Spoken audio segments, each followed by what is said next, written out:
Hi, I'm Father Mike, a priest of the Greek Orthodox Archdiocese of America, and today I want to answer two questions. What is Orthodoxy and why should you care? Before we get into that, if you're watching this on YouTube, look down in the description and you'll see links for contact info so that you can reach out with any questions you may have or to express your interest in joining an Orthodoxy 101 class. If you're watching this on our website, just look up at the top of the page and you'll see the Contact Us button.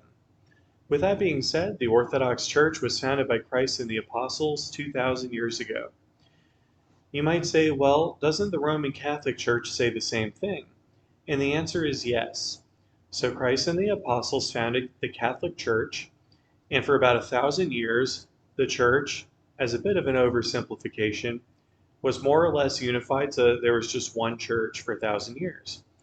But then the church in the eastern portion of the Roman Empire and the church in the western portion of the Roman Empire began to drift away from each other for both political and theological reasons.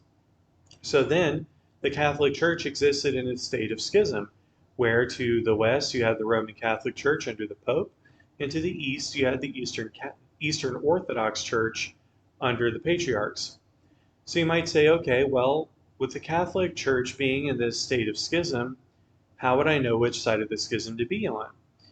And for me, when I look back at the early history of the church, what I see is that theological and practical disputes were settled by councils. So in the book of Acts, the apostles met to decide should the Gentiles have to obey Jewish law or not. They did not simply ask St. Peter. He did not speak unilaterally for the church and was certainly never seen to be infallible. So the Roman Catholics claim that the Pope is a central authority over all the church, to me did not seem to square with the tradition of the church. So I became Orthodox and eventually was ordained and now serving as an Orthodox priest. But why should you care? You might say, okay, that's Orthodoxy, it's the church founded by the apostles, but what difference does that really make to someone today? Well, if we look at what the disciples of the apostles were saying, the first generation students of the apostles, we can see St. Irenaeus saying that if you are not in communion with a bishop appointed by the apostles, you are not in communion with the church. It was not a situation where anyone could just start a denomination and everything was equally good, but there was one particular organization, which is the church, and it was led by the bishops who were appointed by the apostles.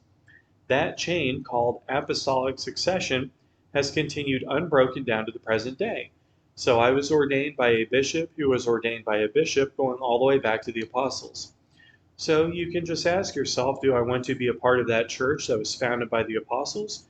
Or would I rather be a part of a denomination that was founded by any number of people in the last several hundred years? Again, if you have any questions, feel free to reach out and I'd be happy to answer them. And we would love to have you here for an Orthodoxy 101 class. But ultimately, the best way to get involved in Orthodoxy is simply to come in on a Sunday at 10 o'clock and witness the liturgy as we've practiced it for the last 1600 years. Communion is reserved for Orthodox Christians who have been baptized and chrismated into the church, but we welcome everyone to come and experience the liturgy. And then you can simply come up at the end of the service and introduce yourself and approach with any questions you may have, and we'd be happy to answer them at that time. We'll look forward to seeing you there.